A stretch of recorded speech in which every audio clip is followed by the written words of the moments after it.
ഏവർക്കും പ്രണാമം. നമുക്ക് ശ്രീ വാൽമീകി രാമായണത്തിലേക്ക് തന്നെ മടങ്ങാം.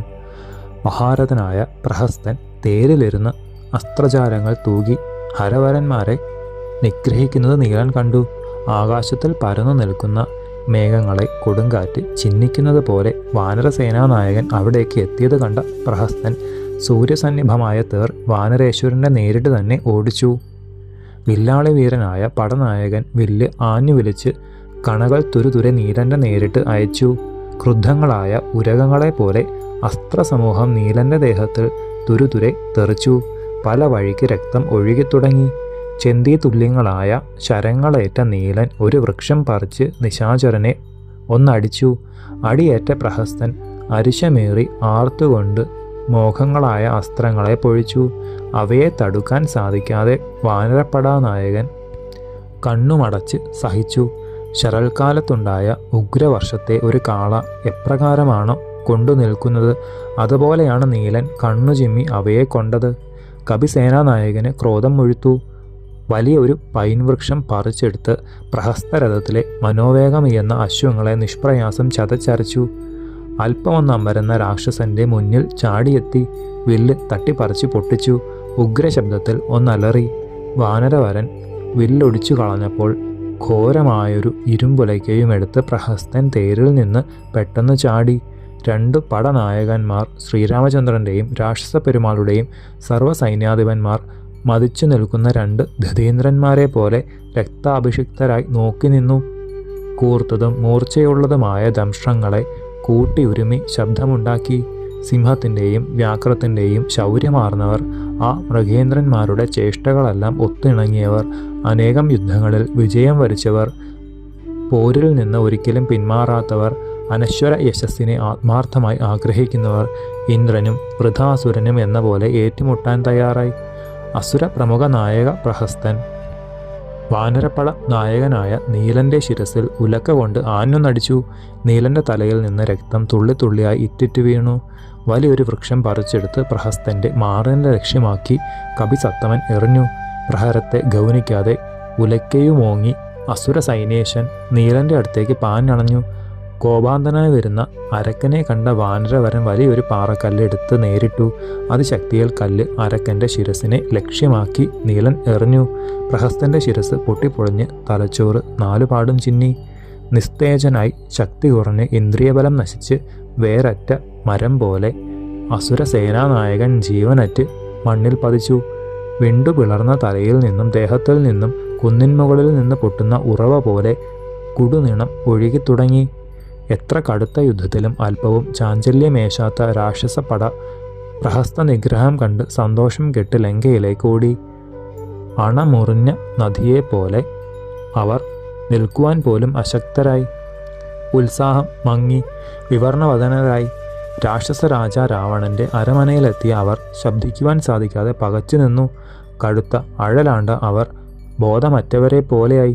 വിജയലക്ഷ്മിയെ വരിച്ചവരും അതുല്യ ബലവാനുമായ നീലനാകട്ടെ സ്വകൃത്യം കൊണ്ട് വാനരന്മാരാൽ അതീവ മാന്യനായി ലക്ഷ്മണാന്വിതനായ ശ്രീരാമചന്ദ്ര സ്വാമി സവിധത്തിലേക്ക് സസന്തോഷം എത്തിച്ചേർന്നു.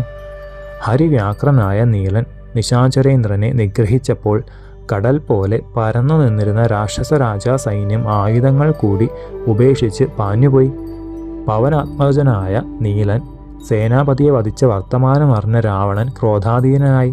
ദുഃഖവും കോപവും മുഴുത്ത ദശഗ്രീവൻ ഇന്ദ്രൻ ദേവകളോടെന്ന പോലെ രാക്ഷസന്മാരോട് പറഞ്ഞു, ഇനി അമാന്തിച്ച് ഇരിക്കുവാൻ പാടില്ല. ഇന്ദ്രൻ്റെ ബലത്തെ കൂടി നശിപ്പിക്കുന്നവനാണ് നമ്മുടെ സേനാപതി പ്രഹസ്തൻ.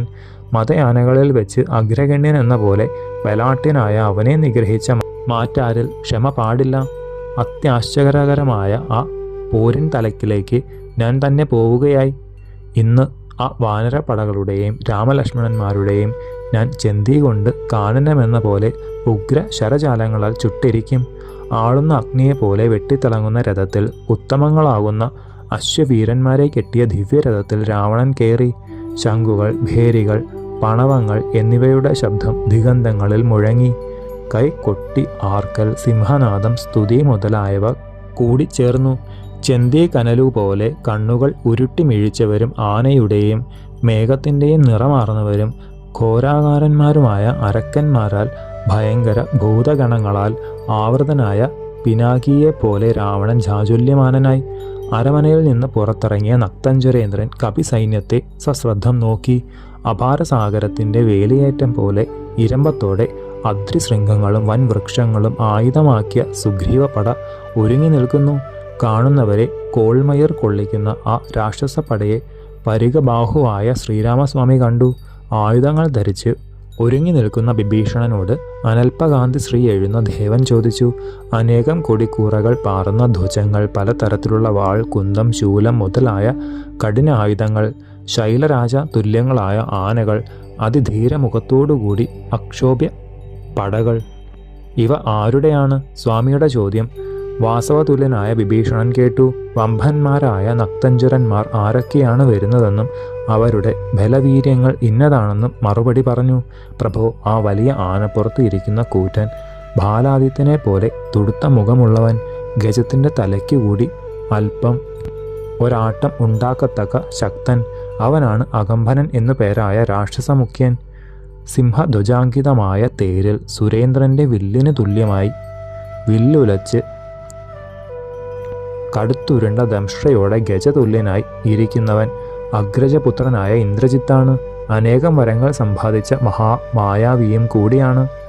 അസ്തമന പർവ്വത ശോഭയാർന്ന വൻതേരിൽ മഹേന്ദ്രതുല്യനായിരുന്ന് ചെറു ഞാണുലുകൊണ്ട് ദിഗന്തം മുഴുവൻ മുഴക്കുന്ന വീരാഗ്രഹണി, വലിയ ശരീരത്തോടു കൂടിയവൻ, മഹാരഥനായ അതികായ കുമാരൻ, കുടമണികൾ കിലുങ്ങുന്ന മഹാഗജത്തിൽ ബാലസൂര്യ സദൃശമായ കണ്ണുകൾ ഉരുട്ടി കൊടും ഭീഷണനായി ഗർജിക്കുന്നത് കേൾക്കുന്നില്ലേ? മഹാത്മാവായ വീരവീരൻ മഹോദരൻ എന്ന അസുരമുഖ്യനാണത്.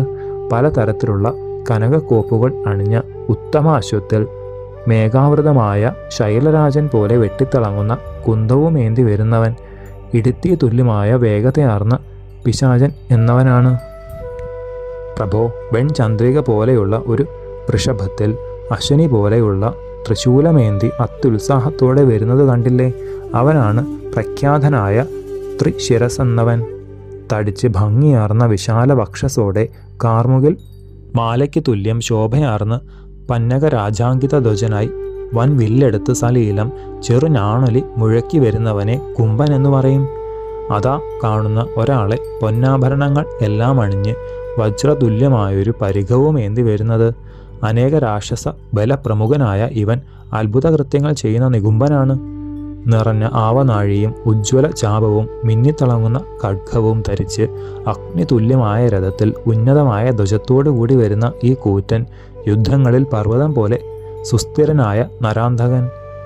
വ്യാഘ്രം, ഒട്ടകം, ഉരകം, അശ്വം എന്നിവയുടെ മുഖത്തോടു കൂടിയവരും ഭയദമായ ഘോരരൂപമുള്ളവരും എപ്പോഴും ഉരുണ്ട കണ്ണുകളിട്ട് വട്ടം ചുഴറ്റുന്നവരും ഭൂതങ്ങളെ പോലെ ഉള്ളവരുമായ രാക്ഷസന്മാർ ചുറ്റുമുള്ള നരാന്തകൻ ദേവന്മാരുടെ അഹങ്കാരത്തെ കൂടി ഇല്ലാതാക്കും.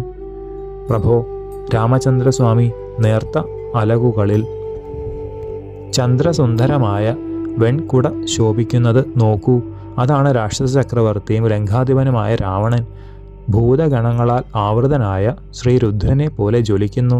കനക കിരീടം ധരിച്ച് ചാഞ്ചാടുന്ന കുണ്ഡലങ്ങൾ അണിഞ്ഞ വദനം, വിന്ധ്യ ഗിരീന്ദ്ര തുല്യ ഭീമശരീരം, ഇന്ദ്രൻ്റെയും അന്തകൻ്റെയും ദർപ്പങ്ങൾ അടക്കിയ അത്ഭുത വിക്രമം, ഇതെല്ലാം ഒത്തുചേർന്ന ആ ശരേന്ദ്രൻ ആദിത്യ സൂര്യനെ പോലെ ശോഭിക്കുന്നു. ശേഷം ചരിതം നമുക്ക് അടുത്ത ഭാഗത്തിലൂടെ കാണാം. ഗുരുപാദങ്ങളിൽ സാഷ്ടാംഗ പ്രണാമത്തോടെ നമസ്കാരം.